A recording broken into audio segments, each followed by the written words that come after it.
Welcome to the Slumber Vault, a place where the noise of the day simply fades away, leaving only peace and stillness in its wake. Tonight, I invite you to leave the heavy air of the lowlands behind. We are going on a journey upwards, ascending high above the valley floor to a place where the air is thin, crisp, and incredibly pure.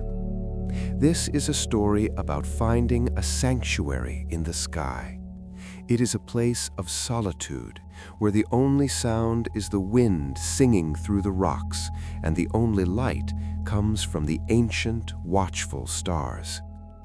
So, take a moment to find a comfortable position. Unclench your jaw, lower your shoulders, and let your breath become slow and steady, matching the rhythm of the mountain wind we are about to meet. You are safe here. You are warm, and you are ready to rise above it all. Our story begins not at the destination, but on the journey that takes us there. You are driving a sturdy, warm vehicle, winding your way up a long mountain road. Outside, the world is transitioning. Down in the valley, it was raining, a cold, gray drizzle that dampened the spirit. But as you climb, winding around the wide, paved curves of the mountain pass, the rain has turned to snow.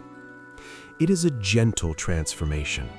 The heavy drops on your windshield have become soft, silent flakes that brush against the glass and melt instantly, like fleeting thoughts. Inside the cabin of your vehicle, it is a haven of warmth. You can hear the soft, steady hum of the heater, a comforting drone that wraps around you like a blanket. The leather of the steering wheel feels cool and smooth under your fingertips, a grounding connection as you guide the car higher and higher. The road is empty. At this hour, the mountain belongs only to you. The headlights carve a golden tunnel through the blue twilight, illuminating the tall, dark shapes of the pine forest that lines the road. These trees are ancient sentinels, their branches heavy with thick pillows of fresh white snow. You crack the window just a fraction of an inch, just for a moment. The air that rushes in is shocking in its freshness. It smells of pine needles, cold earth, and that distinct metallic scent of ozone that only exists at high altitudes. It is the smell of winter itself, clean, sharp, and invigorating. You close the window, sealing the warmth back in, but the scent lingers, clearing your mind and waking up your senses in the most pleasant way. As you continue to climb, the engine humming its low, capable song, you notice the landscape changing. The dense forest begins to thin out. The towering pines become shorter, scrubbier, huddled together against the elements. And then, quite suddenly, they disappear altogether. You have broken through the tree line. You have entered the alpine tundra. Here, the world opens up. There are no trees to block the view, only the sweeping curves of the mountain shoulder buried under a pristine, untouched blanket of white. The road continues to snake upwards, a ribbon of black against the snow, leading you toward the very roof of the world. You feel a slight pressure in your ears, a gentle reminder of the altitude. You swallow, and the pressure releases with a soft pop, bringing the sound of the engine back into sharp focus. Up ahead, silhouetted against the deepening indigo of the night sky, you see it, the observatory. It sits perched on the very edge of a granite cliff, looking out over the abyss. From this distance, it looks like a silver pearl, or perhaps a futuristic bubble dropped onto the rugged peak. Its domed roof gleams softly in the moonlight, smooth and perfect against the jagged rocks. This is your destination. This is your sanctuary for the night. You slow the vehicle, the tires crunching satisfyingly over the packed snow of the small private lot. You bring the car to a halt and turn the key. The engine dies, and with it, the last mechanical sound of the world below vanishes. For a moment, you just sit there in the driver's seat, listening. The silence is instant. It is heavy and profound. There are no crickets chirping here, no distant hum of traffic, no rustling of leaves, for there are no trees. There is only a vast, expansive stillness. You open the door and step out onto the frozen ground. Your boots make a dry, crisp, crunching sound on the snow. The cold hits you, but you are prepared. You are wearing a heavy, down-filled parka, thick woolen trousers, and insulated boots. You pull your scarf tighter round your neck, burying your chin in the soft fleece. The cold here is not biting. It feels dry and preserving, like the air inside a library or a museum. You walk to the edge of the lot, where a sturdy iron railing separates you from the drop. You place your gloved hands on the railing. The metal is ice cold, even through the wool of your gloves. You look down, expecting to see the valley floor, the tiny grid of city lights, the roads you just traveled. But you see none of that. Instead, you are greeted by a miracle of weather and geography, a cloud inversion. Below you, stretching out for miles in every direction, is a vast, rolling ocean of white clouds. It looks solid enough to walk on. The clouds have settled into the valley like a heavy blanket, completely blocking out the world below. The surface of this cloud ocean is not flat. It rolls and undulates in slow-motion waves, frozen in time. The moonlight, hanging full and bright above you, reflects off the tops of these clouds, turning them into a shimmering field of silver and pearl. It is breathtaking. This sight creates a powerful shift in your mind. Everything that represents the real world, your job, your emails, the traffic, the noise, the responsibilities, all of that is down there. It is buried beneath thousands of feet of dense cloud. It cannot reach you here. You are on an island in the sky. You are physically and visually cut off from the stress of the earth. You watch the clouds shift lazily, drifting like slow cataracts over the invisible landscape below. A sense of immense relief washes over you. The barrier is absolute. Nothing can cross that sea of white to bother you tonight. You turn your gaze away from the hypnotic clouds and look toward the observatory dome. A warm red light glows faintly from a small window near the entrance, a beacon welcoming you in from the cold.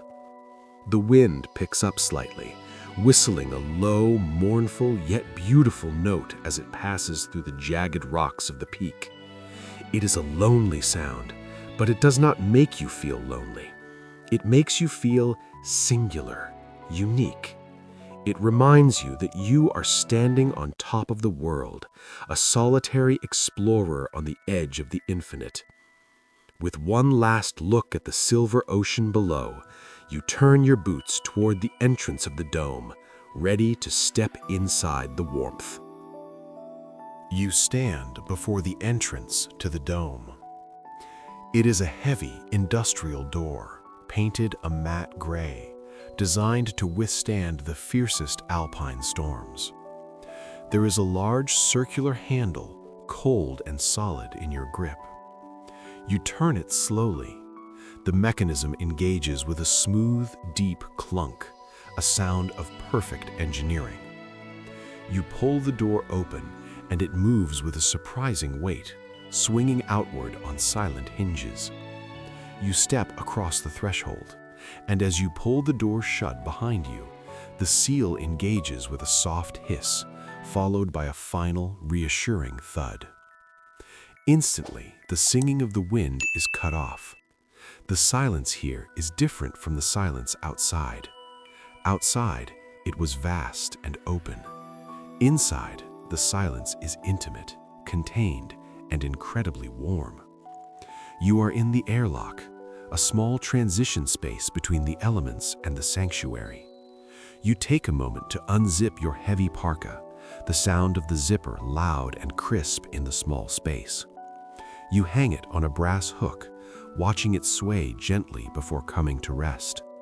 You remove your heavy boots, placing them on the rubber mat, and slip your feet into a pair of soft fleece-lined slippers that were waiting for you. The transformation is beginning. You are shedding the armor of the journey and stepping into the comfort of the destination. You open the inner door and step into the main observatory chamber. The atmosphere here is magical. To preserve your night vision, there are no bright overhead lights. Instead, the room is bathed in a deep, soft red glow. Small amber red lamps are placed low along the walls, casting long, gentle shadows and turning the room into a cozy womb-like cavern. The red light makes everything look softer, richer, and more dreamlike. The air here is warm and smells wonderful. It is a complex, comforting blend of scents. There is the dark, roasted aroma of coffee that has been brewing in the corner kitchenette. There is the scent of old paper and leather bindings from the rows of logbooks on the shelves. And underneath it all, there is the faint, clean smell of machine oil and cold metal, the scent of the telescope itself. It is the smell of a place where time slows down. You walk across the wooden floorboards, which creak ever so slightly under your weight, adding to the feeling of history. In the center of the room stands the telescope. It is a massive instrument, a great refractor, looking like a giant from a bygone era. Its long, white tube points upward toward the closed ceiling, waiting to be woken up.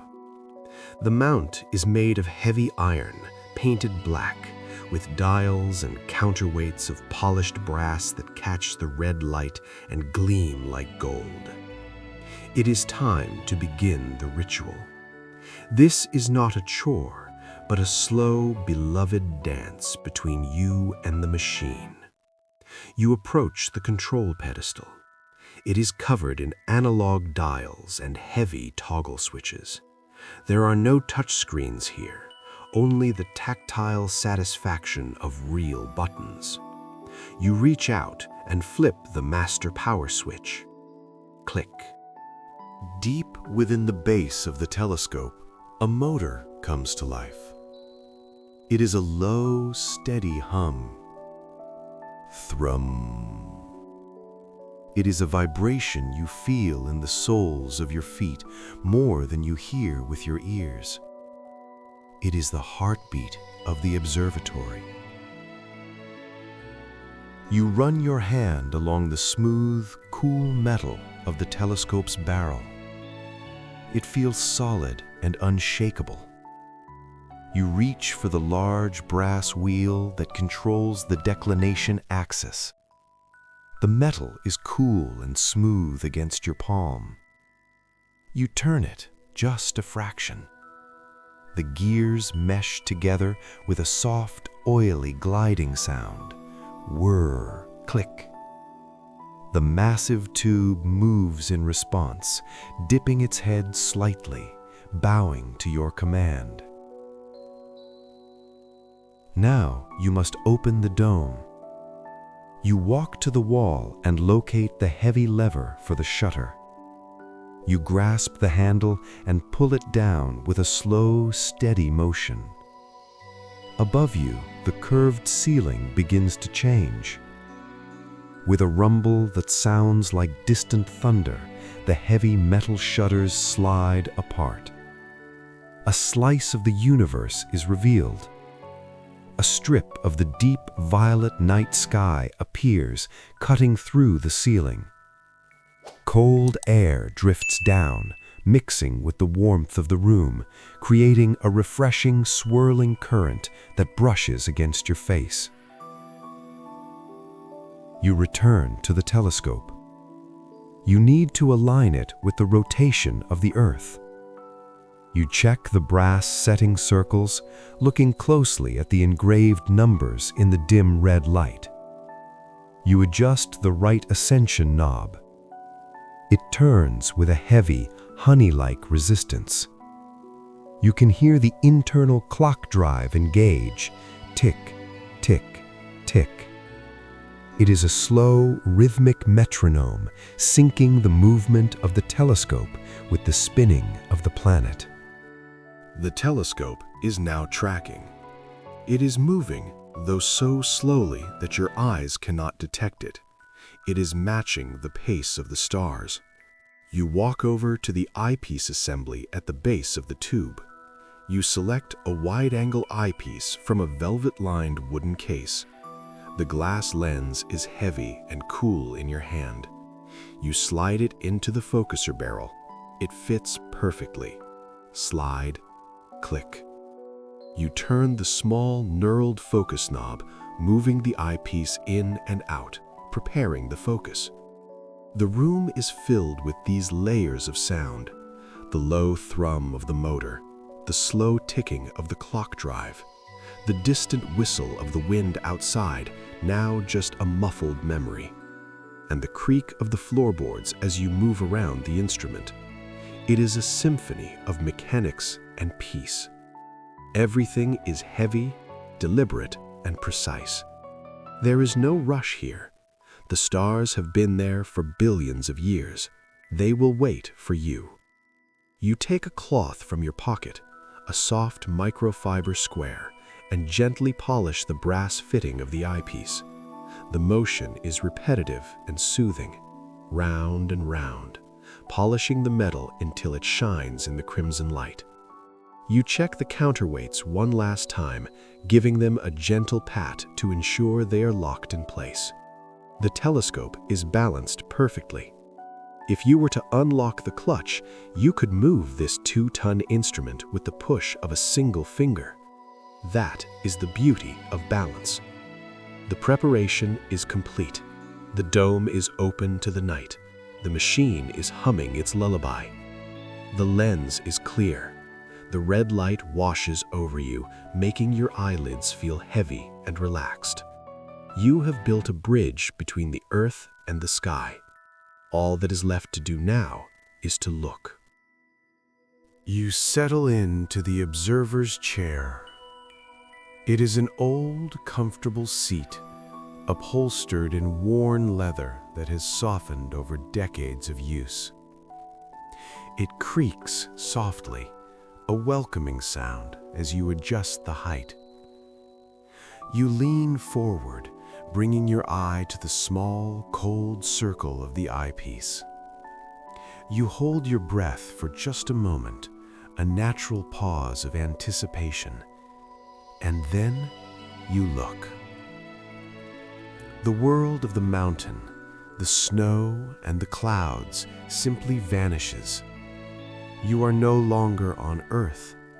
You are floating in the deep, silent expanse of the cosmos.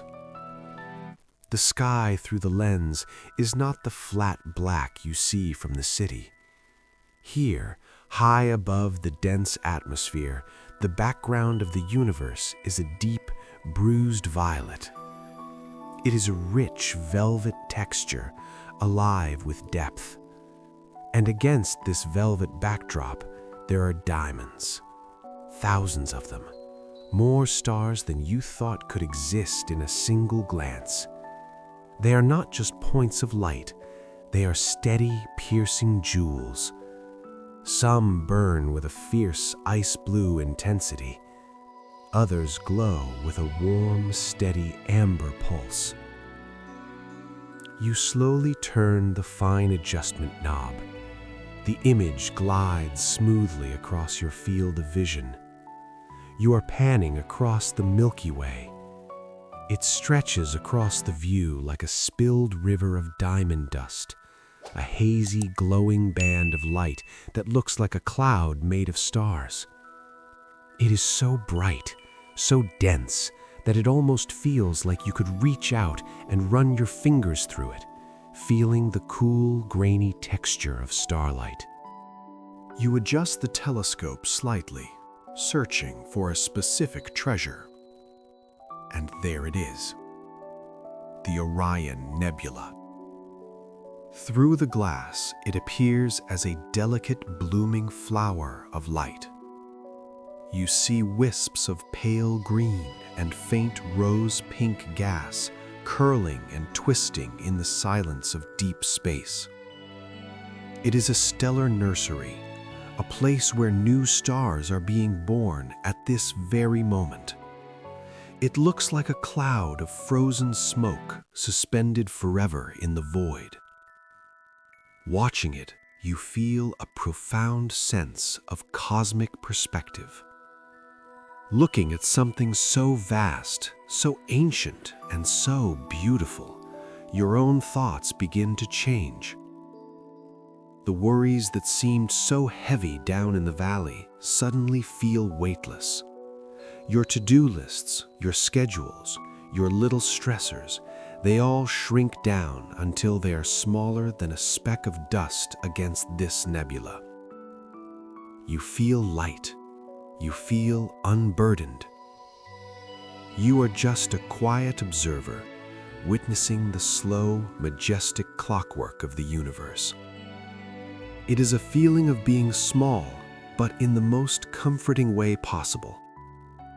You are part of this vastness, and for tonight, you don't have to do anything but watch it shine. After a long while, you pull back from the eyepiece.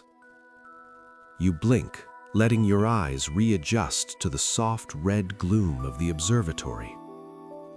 You feel peaceful. A deep, resonant calm has settled into your bones. You stand up from the chair, stretching your arms overhead. It is time to rest your eyes.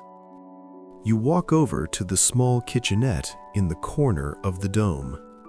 You pour yourself a mug of hot cocoa from a thermal carafe. The steam rises in a curling ribbon, smelling of rich chocolate and vanilla. You wrap your hands around the ceramic mug. The heat seeps into your palms, spreading up your wrists, warming you instantly. Holding the warm mug, you walk over to the observation window. This is a thick, reinforced pane of glass set into the wall of the dome, looking out horizontally at the mountain peak. You sit on the wide, padded window seat. You lean your shoulder against the wall and look out. Outside, the wind has picked up. At this altitude, the wind sounds different than it does in the valley.